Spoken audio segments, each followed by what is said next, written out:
주님 예배에 잘 오셨습니다. 오늘 이 시간 우리가 다 이 일의 증인이라는 제목으로 하나님의 말씀 나눌 때에 이 베드로의 위대한 설교를 통해서 우리가 예수님이 누구신지, 그리고 우리가 그 예수 그리스도를 어떻게 증언해야 하는지를 배우고 마음에 새기는 시간이 되시기를 주님의 이름으로 축복합니다.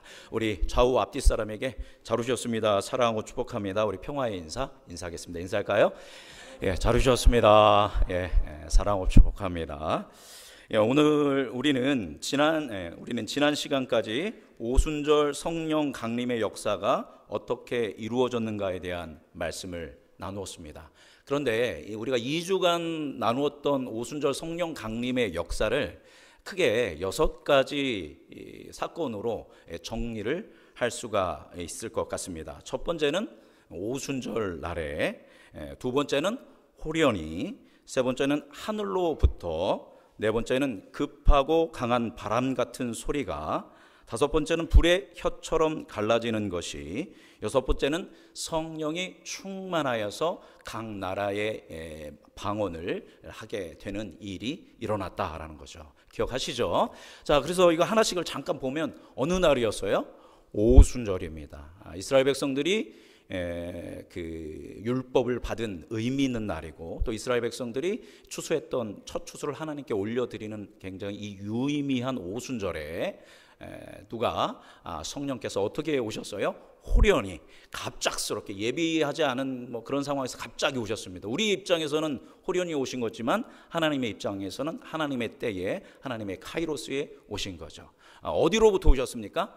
하늘로부터 이 땅으로. 예수님께서도 성육신에서 오셨듯이 성령께서도 하늘로부터 이 땅 가운데 임하셔서 우리 가운데 내주하셨다라는 겁니다. 그렇게 성령님이 오시니까 어떤 현상들이 일어납니까? 급하고 강한 바람 같은 소리가 났습니다. 이 급하고 강한 바람 같은 소리는 바로 성령은 하나님의 호흡, 또 하나님의 생명, 하나님의 영인데, 이것이 임하였을 때 생명이 변화되어지고 생명이 주어지고 인생들이 변화되는 역사가 일어나는 것이죠.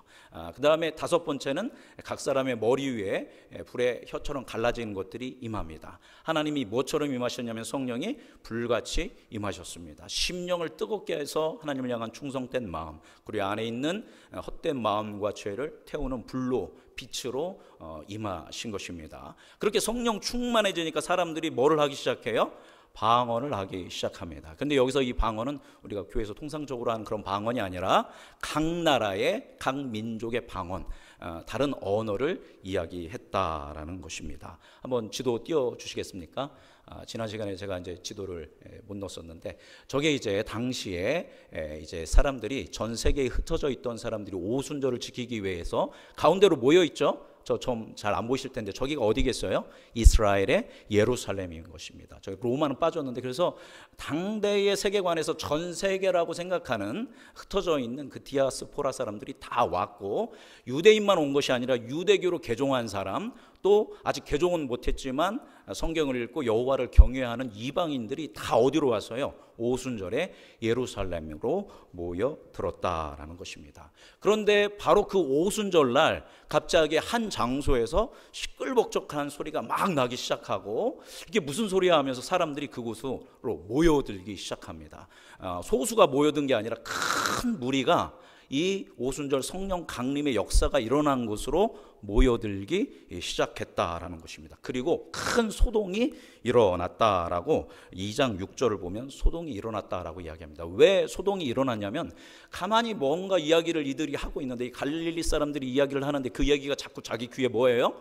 들리더라는 겁니다. 들리는데 바로 히브리어나 아람어를 사용하는 게 아니라 바로 자기들이 온 그 국가의 언어를, 저 16개, 15개의 각 민족의 방언들을 이들이 하는 소리를 들어서 이들이 큰 소동이 일어나게 됩니다. 점점점 사람들은 더 몰려들고, 이게 어떻게 된 일이지 하면서 큰 기이하다라는 그런 반응들이 일어나게 됩니다.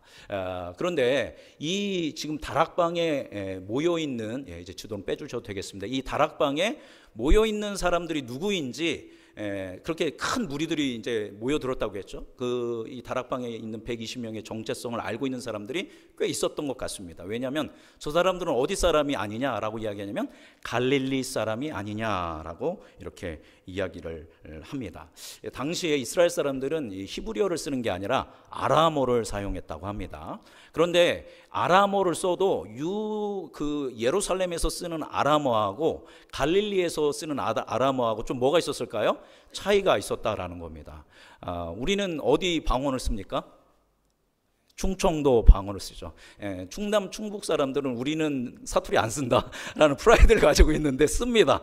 그리고 또 어디 전라도, 경상도. 그래서 서울 사람들이 딱 들어보면 저 사람은 경상도 사람이구나. 저 사람은 전라도 사람이구나. 저 사람은 충청도 사람이구나. 대번에 알아봐요. 그리고 이어서 그러면서 무슨 놈이라고 해요? 촌놈이라고 이야기를 하죠. 서울 사람들은 서울을 벗어나면 다 뭐예요? 촌이에요. 제가 이제 대전에서 살았었는데 나 대전에서 왔어. 촌에서 왔네. 아니 대전이라니까 촌이야. 왜냐하면 서울이 아니면 다 서울 사람들에는 어디예요? 촌이 되는 것입니다. 당시 예루살렘 사람이라든가 각 그 민족에서 흩어진 사람들이 왔을 때 그러니까 갈릴리 사람 딱 들어보면 갈릴리 뭐를 쓰는 거예요? 사투리, 방언을 쓰니까 딱 알아들어요. 그리고 이어지는 단어가 뭐이겠어요? 촌놈들이라는 것이, 촌사람들이라는 것이 연결됩니다. 딱 대본에 알아봐요. 그러니까 이 촌사람들이니까 자기들 예루살렘이라든가 저 각 나라에서 그 먼 곳에서 온 사람들이라면 어느 정도 재력과 지력을 가지고 있는 사람들이겠죠. 저 갈릴리 촌사람들인데 그 사람들이 뭐를 하는 거예요? 유창하게 외국어를, 최소 15개 언어를 그 120명의 갈릴리 촌사람들이 하니까 이게 기이한 겁니다. 이게 어떻게 된 일이지 하는데 소리가 들리는데 뭐에 대해서 이야기했습니까? 하나님이 하신 위대한 큰 일에 대해서 이들이 선언합니다. 근데 성령님이 임하니까 이들의 마음이 뜨거워지고, 어떤 사람은 조용히 기도하고 조용히 선포한 사람들이 있겠지만 어떤 사람은 박수치면서, 어떤 사람은 찬양하면서, 어떤 사람은 춤을 추면서 그 하나님이 하신 큰 일에 대해서 외국어로 이야기를 하는 겁니다. 이제 그러니까 그걸 구경하기 위해서 점점 사람들이 몇천 명이나 되는 사람들이 여기로 몰려들기 시작합니다. 자, 그런데 이거를 보고 사람들이 조롱하는 사람들이 있었다라는 겁니다. 도대체 저거는 어떤 일이지 하면서 궁금증을 가졌는데 그 중에 몇몇 사람은 저거는 뭐 한 거다, 저 사람들이 뭐에 취한 거다, 세술에 취한 거다라고 조롱하는 사람이 있었다라는 겁니다. 우리 12절 13절 같이 여기 앞에 본문이 있습니다. 읽어보겠습니다. 다 놀라며 당황하여 서로 이르되 이 어찌 된 일이냐 하며, 또 어떤 이들은 조롱하여 이르되 그들이 세술에 취하였다 하더라. 어떤 사람들은 압도된 거예요. 이 상황에. 이거 뭔가 놀라운 일이 일어나는데 이 신비한 사건 앞에서 이렇게 되는 사람이 있는가 반면에, 어떤 사람은 성령이 역사하고 있는데 그걸 뭐 하고 있어요? 조롱합니다. 그러면서 저 사람들이 뭐에 취했다? 세술에 취했다라고 조롱하는 무리들이 있었다라는 겁니다. 성령님이 역사하시는데도 조롱하고 세술에 취했다. 얼마나 인간이 악하고 강팍한지를 보여주는 장면이다라고 할 수 있습니다. 바로 그 순간에, 사람들이 그렇게 모여있는 순간에 호련히 한 사람이 일어나서 설교를 하기 시작합니다. 누구였을까요? 바로 베드로였습니다. 처음으로 이 수제자다운 면모를 보이면서 베드로가 위대한 설교를 하게 됩니다. 우리가 잘 알겠지만 결론적으로 보면 이 위대한 설교를 통해서 엄청나게 많은 사람들이 회심하는 그런 강력한 복음적인 설교를 베드로가 합니다. 자, 베드로가 이 사람들에게 먼저 뭐라고 이야기했을까요? 우리 14절 같이 읽어볼까요? 자, 14절 읽어보겠습니다. 베드로가 11 사도와 함께 서서 소리를 높여 이르되 유대인들과 예루살렘에 사는 모든 사람들아, 이 일을 너희로 알게 내 말에 귀를 기울이라. 15절 때가 제3시니 너희 생각과 같이 이 사람들이 취한 것이 아니라. 아멘. 자, 지금 몇 시다? 3시다. 그죠? 우리하고는 좀 시간 개념이 다르죠. 우리 시간으로 따진다면 몇 시냐면 오전 9시예요. 자, 오전 9시니까 이 사람들이 지금 술에 취했을 리가 없다. 몇 명이에요? 120명이 여기서 이렇게 술판을 벌일 일이 없다. 우리는 술에 취한 것이 아니다. 너희들이 지금 이 놀라운 사건들 때문에 이게 도대체 어떻게 된 일인지 의문점을 갖고 있는데 내 얘기를 잘 들어봐라. 이게 어떻게 된 일인지 너희에게 이야기해 주겠다라고 하면서 이제 설교를 시작하게 됩니다. 그러면서 이제 요엘서의 말씀을 인용하는데 결론적으로 말한다면 지금 우리는 술에 취한 것이 아니라 지금 우리에게 뭐가 임했다라고 얘기하는 거예요. 성령이 임하였다라고 선언을 하는 것입니다. 성령이 임하였기 때문에 배워보지 못한 그 각 나라의 말로 하나님의 큰 일을 선언하고 있다라고 선포를 한 것입니다. 자, 그런데 사실 우리가 이게 술에 취한 게 아니라 성령의 요엘의 약속대로 성령에 취한 것이다라고 성령의 임재 가운데서 일어난 역사다라고 이야기하면 이 얘기는 굉장히 제가 몇 주 전부터 계속 얘기했지만 혁명적인 이야기가 된다라는 것입니다. 이게 왜 혁명적인 이야기냐면 성령은 당시까지 아무한테 임하지 않았습니다. 아주 특별한 사람, 특별히 선지자나 왕이나 제사장, 아주 특별한 사람에게만 임했지 모든 사람에게 성령이 임하는 일은 거의 없었다라는 겁니다. 그런데 지금 이 120명에 뭐가 임했어요? 성령이 임했어요. 그러니까 있을 수 없는 일이 일어난 겁니다. 그러면 그들은 야 무슨 소리냐, 너희들이 성령을 받았다고? 성령은 그렇게 아무한테나 임하는 게 아니야, 특별한 사람한테 임하는 거야, 이런 질문을 가질 수 있겠죠. 그래서 바로 이 요엘서의 말씀을 선언합니다. 우리 16절에서 18절 말씀을 같이 읽어보도록 하겠습니다. 2장 16절에서 18절 말씀, 16절 같이 읽어보겠습니다. 이는 곧 선지자 요엘을 통하여 말씀하신 것이니 일러스되 하나님이 말씀하시기를 말세에 내가 내 영을 모든 육체에 부어주리니 너희가 자녀들은 예언할 것이요 너희 젊은이들은 환상을 보고 너희의 늙은이들은 꿈을 꾸리라. 그때에 내가 내 영을 내 남종과 여종들에게 부어주리니 그들이 예언할 것이요. 아멘. 여기 보니까 하나님이 이제 베드로가 이것을 인용하면서 설교하기를 언제에, 하나님께서 언제에? 말세에. 말세는 언제를 얘기하는 겁니까? 마지막 때죠. 마지막 때에 어떤 일을 하신대요? 내 영을, 그러니까 하나님의 영이면 누굽니까? 성령 하나님을 누구에게 부어준다? 모든 육체에게 부어준다라는 겁니다. 그래서 모든 육체에게 성령이 임하면 어떤 일이 일어나냐면 자녀들은, 어린아이들은 뭐 할 거다? 예언할 것이다. 젊은이들은 환상을 볼 것이다. 성경을 왜 이렇게 해석했는지 모르겠는데 어르신들은, 그죠? 노인들은 뭐를 할 것이다? 꿈을 꿀 것이다. 남종과 여종들도 뭐 할 것이다? 예언을 할 것이다 라고 이야기합니다. 크게 성령님이 말세의 모든 영에게 부어지면 환상을 보고 예언을 하고 꿈을 꾸게 된다라는 것입니다. 그럼 어떤 환상, 어떤 예언, 어떤 꿈일까요? 그거는 뭐 개인적인 꿈, 개인적인 환상, 개인적인 예언이 아니라 하나님 나라의 꿈, 하나님 나라에 대한 예언, 하나님의 나라에 대한 환상을 본다라는 것이고, 이 세 가지는 바로 하나님께서 하나님의 뜻을 사람에게 계시하는 방법입니다. 그래서 이때가 되면 남녀노소를 불문하고 계급을 떠나고 성별을 떠나서 모두에게 뭐가 임해요? 성령이 임해서 하나님의 뜻을 알고 하나님의 뜻을 세상에 뭐 하게 된다? 선포하고 알리는 일들이 언제 올 거다? 말세에 일어날 거다라고 누가 예언했다? 요엘이 예언했는데 이 요엘의 예언이 지금 어디에서 성취된 거다? 바로 이 마가의 다락방에서 이 120명에게 성취된 거다. 우리가 이렇게 다른 언어로, 우리가 배우지 않은 언어로 이렇게 말할 수 있는 것은 우리에게 바로 말세에 주시겠다고 하는 뭐가 임한 것이다.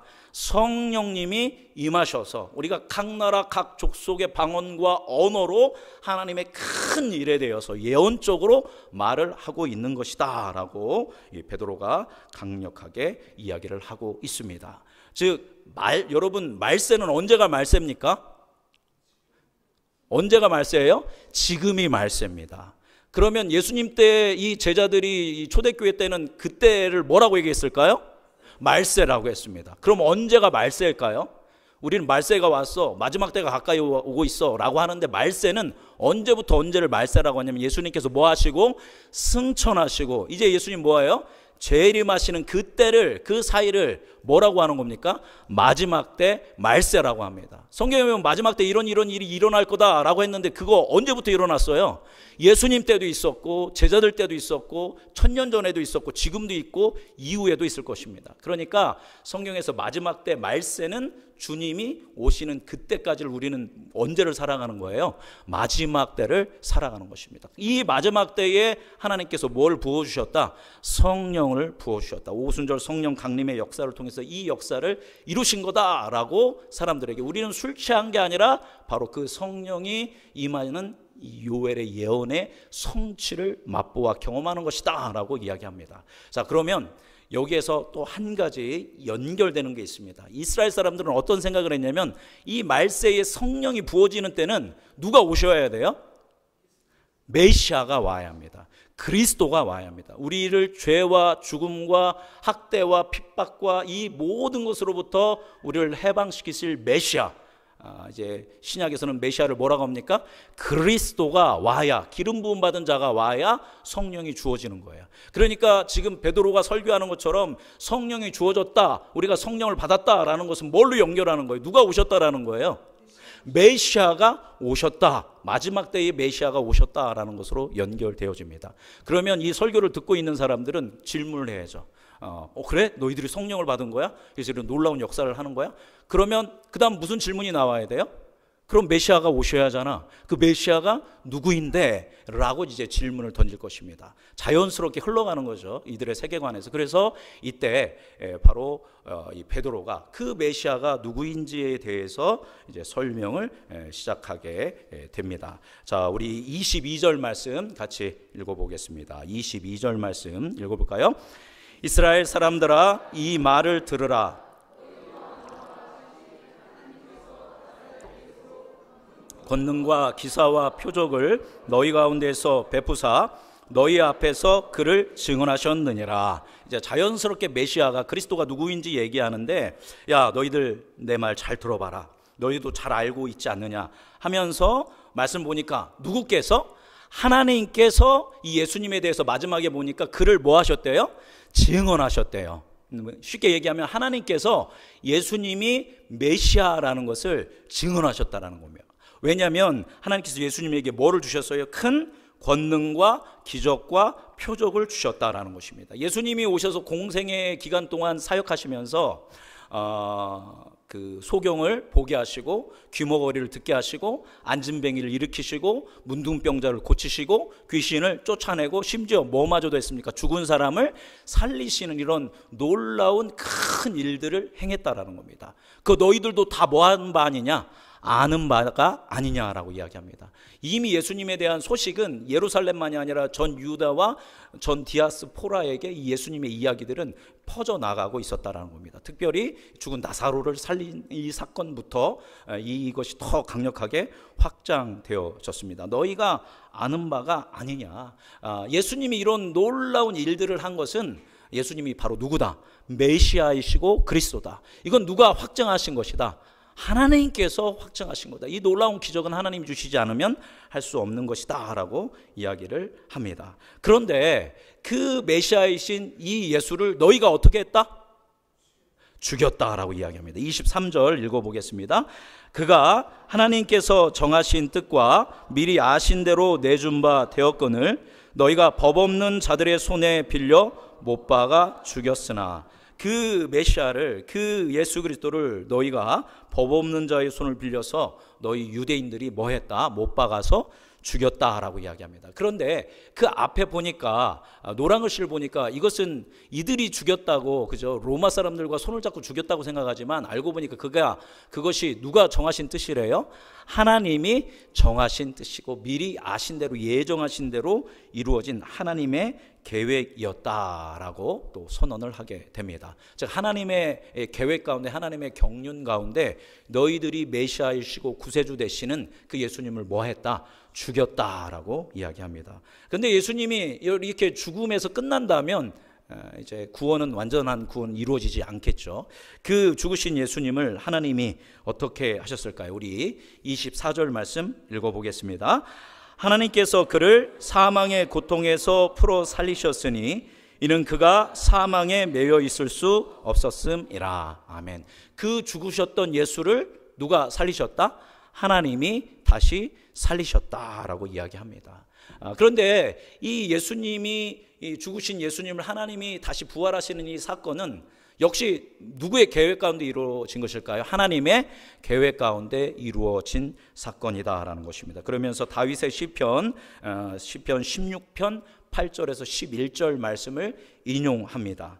그래서 사도행전 2장 25절 28절이 바로 그 말씀인데, 바로 썩지 않도록, 썩음을 당하지 않도록 생명의 길을 내게 보이셨다. 근데 이게 다윗이 스스로에게 한 얘기 같지만 다윗이 스스로에게 한 얘기가 아니라 이 시편 말씀은 바로 누구에 대해서? 다윗이 자신의 후손으로 오시는 메시아에 대해서 예언적으로 한 시편이다라고 베드로는 이것을 선언하고 있습니다. 왜냐하면 바로 다윗은 선지자였기 때문에 예수님의 부활을 미리 보고 시편을 통해서 이것에 대해서 예언한 것이다라고 선언을 합니다. 자, 즉 이건 누구의 계획이었다? 하나님의 계획이었고, 이건 누가 예언했다? 다윗이 예언했다. 하나님의 뜻이고 말씀에, 구약 말씀에 예언되고 기록되어진 것인데, 중요한 것은 바로 이 메시아가 오시고 십자가에 죽으시고 부활하시는 것을, 이 성경이 이루어지는 것을 누가 봤을까요?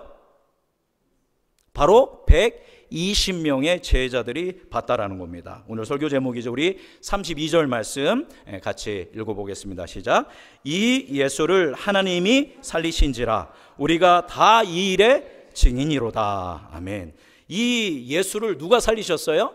하나님께서 다시 부활시키셨다라는 겁니다. 그리고 우리는 다 이 일의 뭐다?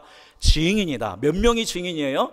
최소 120명. 최대로 잡으면 몇 명입니까? 500명의 사람이 며칠 동안, 40일의 기간 동안 부활하신 예수님을 실제적으로, 역사적으로, 지속적으로 경험했기 때문에 우리가 이 예수 그리스도의 부활의 증인이다라고 강력하게 이야기합니다. 여러분, 이 베드로의 설교는 계속됩니다. 예수님이 부활하시고 끝났나요? 부활하시고 40일 동안 제자들에게 하나님 나라를 가르치신 다음에 어떻게 됩니까? 우리 33절 말씀 같이 읽어보겠습니다. 33절.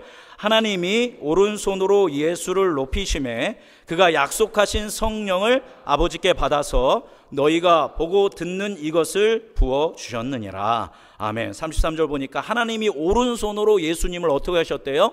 높이셨다라는 겁니다. 하나님이 오른손으로 예수님을 높이셨다라는 것은 무슨 뜻이에요? 예수님이 뭐 하셨다? 승천을 하셨다라는 것을 의미합니다. 우리의 입장에서는 예수님이 뭐 하신 거예요? 승천하신 것이죠. 하늘로 올라가신 것이지만 하나님의 입장에서는 승천이 아니죠. 그죠? 예수님을 누가 보내셨어요? 성부 하나님께서, 성자 하나님이신 예수님을 이 땅에 보내셨는데, 예수님이 성육신하시고 공생의 사역을 하시고 십자가의 대속의 죽으심을 죽으시고, 이제 하나님이 그 예수님을 부활하시고 예수님 십자가에 죽으실 때 내가 다 이루었다라고 하셨잖아요. 그죠? 뭘 다 이루었다라는 거예요? 우리를 구원하는, 온 인류를 구원하는 그 하나님의 계획을 다 이루었다라고 외치셨습니다. 그 모든 것을 이제 누가 인정해 주신 거예요? 하늘에 계신 하나님 아버지께서 아들 하나님이신 예수님의 이 모든 사역을 인정해 주신 것입니다. 보내셨던 하나님께서 다시 예수님을 뭐 하시는 겁니까? 받으시는 것입니다. 올리우시는 겁니다. 그래서 성경에 보면 예수님께서 승천하시는 것이 능동태가 아니에요. 예수님이 올라갔다가 아닙니다. 예수님이 뭐를 받았다? 올림을 받았다라는 겁니다. 누가 올리신 거예요? 하나님이 올리우셨다라는 겁니다. 자, 올리우시고 우리 성경에 보면 어디에 계세요? 하나님 우편에 앉아 계십니다. 우리가 생각하는 이 공간적 개념이 아니라 이거는 관용적 표현입니다. 이스라엘 사람들께서 오른쪽에 앉는다라는 것은 뭐냐면 바로 권세와 능력을 갖는다. 모든 세상을 다스리는 권세와 능력을 갖는다라는 것이 오른쪽에 앉는다라는 의미입니다. 그래서 승천하셔서 예수님께서 그 모든 권세와 능력을 회복하시고 하나님께 받으셔서 다시 온 세상을 뭐하고 계시다?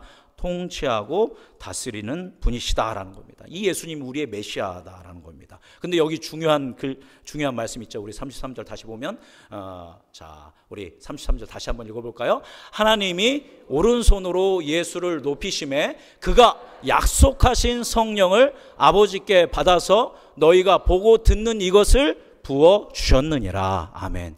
야, 니들 이렇게 성령 받은 거 아닐 수도 있잖아, 이렇게 할 수 있는데, 바로 그 죽으시고 부활하시고 승천하신 그 예수님께서 하나님 우편에 앉으셔서 첫 사역으로 하신 것이 아버지께 받은 성령을 누구에게 보내주셨다?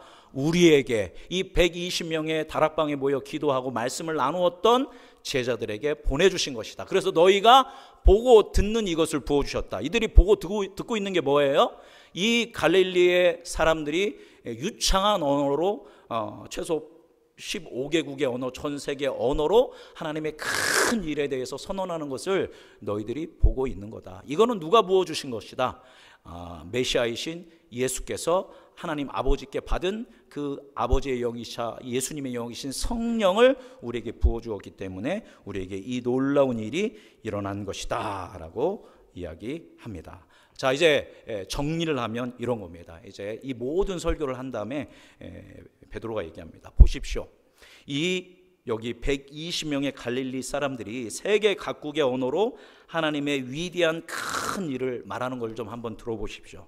우리 갈릴리 사람들이 어떻게 이렇게 유창한 외국의 언어로 이렇게 말할 수 있겠습니까? 이것은 성육신하시고 사역하시고 우리를 위해 대속해서 죽으시고 부활하시고 승천하신 우리의 참된 메시아이신 그리스도이신 예수님께서 하나님 우편에 앉아 계셔서 우리에게 누구를 부어주신 겁니다.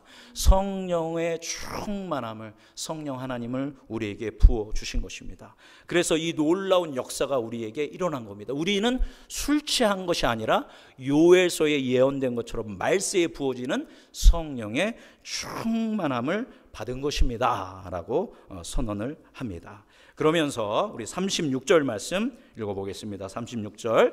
그런즉 이스라엘 온 집은 확실히 알지니 너희가 십자가에 못 박은 이 예수를 하나님이 주와 그리스도가 되게 하셨느니라. 아멘.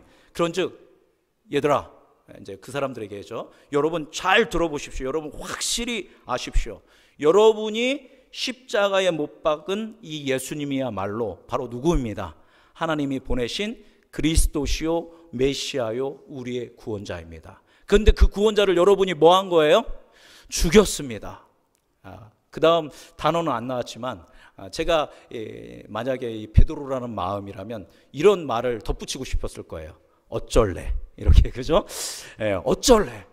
이렇게 우리가 성령의 역사를 받은 것은 이제 마지막 때이고 예언이 성취되고 이거는 예수님이 메시아라는 증거인데 그 예수님을 너희가 죽였지 않냐? 너희들 어떻게 할래?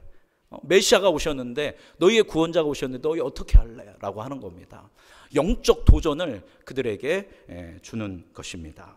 자, 그랬을 때 이들 가운데 큰 변화들이 일어납니다. 자, 지금 이 베드로가 이 설교를 했는데, 지금 여러분 이 설교를 읽어보면 막 설교가 어떤가요? 막 그 설교를 읽으면 막 가슴이 뜨거워지고 막 감동이 되고, 또는 아름다운 언어나 또 우리의 마음을 막 흔드는 그런 강력한 언어로 베드로가 설교를 하지 않았어요. 이 설교를 보면 아주 건조합니다. 그냥 건조하게 설교하고 있는데 하나님의 예언, 그리고 그 하나님의 예언이 누구를 통해 성취되었어요? 예수님을 통해 성취되었습니다. 그런데 그것을 아주 사실을 그냥 그 역사적인 사건들을 하나하나 베드로가 뭐 하고 있어요? 나열하고 있는 겁니다. 요엘이 예언했던 것, 다윗이 예언했던 것, 수많은 예언자들이 예언했던 마지막 세대의 성령의 오심과 메시아가 누구를 통해서 이루어졌다? 예수 그리스도를 통해서 이루어졌다. 지금 이것이 그 증거다라고 말하면서 예수님이 이 땅에 오셔서 하신 공생애, 그죠? 우리가 읽었던 말씀드립니다. 오늘 예수님이 십자가에서 죽으신 죽으심, 그리고 그 예수님을 하나님이 살리시는 부활하심, 그리고 그 예수님이 하나님께서 어디로 올리우셨어요? 하늘로 올리우심. 그리고 하늘로 올리우신 예수님께서 뭐를 보내주셨어요? 성령을 보내주셨다. 그래서 너희들이 죽인 그 예수 그리스도가 바로 우리가 그렇게 기다리던 메시아고, 우리의 살 길, 우리가 죽음과 어둠과 죄와 고통과 고난과 이 모든 것을 극복할 수 있는 길은 바로 누구밖에 없다? 예수 그리스도밖에 없다라는 이 사실들 하나하나, 역사적 사실들 하나하나를 얘기했다라는 겁니다. 알고 보니까 다 누구 얘기예요? 그 베드로가 얘기한 거는 자기 얘기는 하나도 안 들어갔어요. 자기의 영적 경험이라든가 자기가 눈물을 흘렸던 경험이라든가 이런 것들을 아름답게 얘기한 게 아니라 오직 누구 얘기만 했습니까? 예수님 얘기만을 했다라는 겁니다. 이 예수님 얘기만을 했는데 사실 여러분 이 예수님을 죽였던 사람들이 이 설교 들으면 어떻게 반응하는 게 옳아요? 원래는 그죠? 예수님을 죽였던 사람들이잖아요. 말도 안 되는 소리 하지 말아라. 그냥 니들끼리 잘 믿어. 이렇게 하는 게 자연스럽고 일반적인 반응입니다. 그런데 베드로의 이 무미건조하고 역사적 사실들을 예수 그리스도의 사실들을 쭉 나열했는데 이 이야기를 들었을 때 그 수많은 유대인들의 폐부를 찔렀다라는 겁니다. 그들의 심정을 두드렸다라는 겁니다. 그들 안에 공명이 일어나고 엄청난 울림이 있었다라는 겁니다. 우리가 다음 시간에 그래서 어떤 사건들이 일어났는지 볼 것인데 그들이 뭐라고 하냐면 이 설교를 듣고 어찌할꼬 합니다. 아, 내가 몰랐다. 아, 그 메시아였구나. 그분이 그리스도였구나. 근데 그분을 우리가 거절했구나. 그분을 죽였구나. 우리가 어떻게 한단 말이냐 하면서 베드로에게 다시 질문을 던집니다. 그래서 베드로가 이렇게 해라. 그거에 대해서 우리가 다음 주에 볼 것인데 그렇게 하면서 몇 명이 회심했을까요? 우리 잘 알고 있는 얘기죠. 몇 명이 회심합니까? 3,000명이 예수 그리스도를 믿기로 회심했습니다. 여러분, 누가 설교를 잘해서 회심한 걸까요? 베드로가 설교를 잘해서 회심한 걸까요? 이제 학자들이 이제 이 베드로의 설교랑 나중에 스데반이랑 설교를 비교를 해요. 그럼 스데반의 설교는 엄청 아름답고 신학적이고 논리적이고 굉장히 지금 봐도 손색이 없는 설교예요. 근데 베드로의 설교는 스데반의 설교를 보면 정말 조잡한 설교라는 거예요. 근데 여러분, 스데반 설교 듣고 회심한 사람들이 있었나요, 없었나요? 별로 없었습니다. 그렇다고 제가 스데반 설교가 능력이 없다라는 게 아니에요. 스데반의 설교를 통해서 바울이라는 사람이 또 나오게 되니까요. 그런데 진짜 스데반에 비하면 제가 이제 스데반의 설교가 약하다라는 게 아니라 정말 너무나도 부족한 이 베드로의 설교를 듣고 몇 명이 회심했다. 3,000명이 회심했다. 이거는 베드로가 설교를 잘한 게 아니라는 겁니다. 그냥 베드로는 누구 얘기만 한 거예요. 예수님 얘기만을 했는데 그 예수님의 얘기를 할 때마다 막 사람들의 마음이 쿵 하고 울렸다라는 겁니다. 누가 울린 거예요? 성령님이 울리신 거라는 겁니다. 여러분, 사도행전 1장 8절 성령이 너희에게 임하시면 너희가 뭘 받고? 권능을 받고 예루살렘과 온 유다와 사마리아와 땅끝까지 이르러 내 증인이 되리라. 베드로에게 뭐가 임한 겁니까? 성령의 충만함이 임하니까 그에게 뭐가 나타나요? 하나님의 권능이 나타나서 그가 예수 그리스도를 증언할 때 부족한 설교이지만 연약한 투박한 설교이지만 그 설교가 사람들의 마음을 두드렸고 그 예수에 대한 이야기를 그들이 듣고 회심하고 돌아오는 역사가 일어났다라는 겁니다. 바로 이것이 뭐의 역사예요? 오순절 성령 강림의 역사인 줄 믿습니다. 우리 음성중앙교회가 바로 이런 놀라운 성령의 역사가 나타나는 교회가 되기를 바랍니다. 뭐가 성령의 역사입니까? 막 우리가 기도하다가 불 받고 방언이 터지고 은사가 나타나고 여러분 이거는 종교적이고 신비한 것입니다. 이게 중요한 것이 아니라 하나님의 성령이 임하시면 우리가 뭐를 받아요? 권능을 받고 누구에 대해서 이야기한다는 겁니까? 예수 그리스도가 유일한 우리의 구원자입니다. 여러분 예수님을 믿으셔야 합니다. 예수님이 살 길이고 예수님이 구원입니다. 과거에도 구원하셨고 오늘도 구원하실 거고 이후에도 우리에게 완전한 구원을 주실 분은 예수밖에 없습니다. 우리보다 잘 사는 사람들에게, 우리보다 고위인 사람들에게, 우리보다 많이 받은 배운 사람들에게 우리가 뭐 하는 거예요? 당당하게 하나님의 권능을 갖고 성령의 권능을 가지고 예수 그리스도에게 증언할 때 여러분 그 증언이 여러분이 전도하는 사람의 마음을 둥 하며 울릴 줄 믿습니다. 그리고 이 음성 지역에 예수 그리스도의 복음이 편만하게 흘러가고 수많은 사람들이 각 교회로 가까운 교회로 음성중앙교회, 감리교회, 침례교회 모든 교회로 모여들어서 놀라운 하나님의 부흥이 이 땅 가운데 일어날 줄 믿습니다. 우리가 그 역할을 할 수 있도록 우리 교회가 성령 충만한 교회가 될 수 있도록 이 음성지역의 모든 교회들이 성령 충만한 교회가 될 수 있도록 합심해서 기도하는 우리 교회, 그래서 베드로처럼 증언하는 교회가 되기를 주님의 이름으로 축복합니다. 기도하겠습니다. 거룩하신 생명의 주 하나님,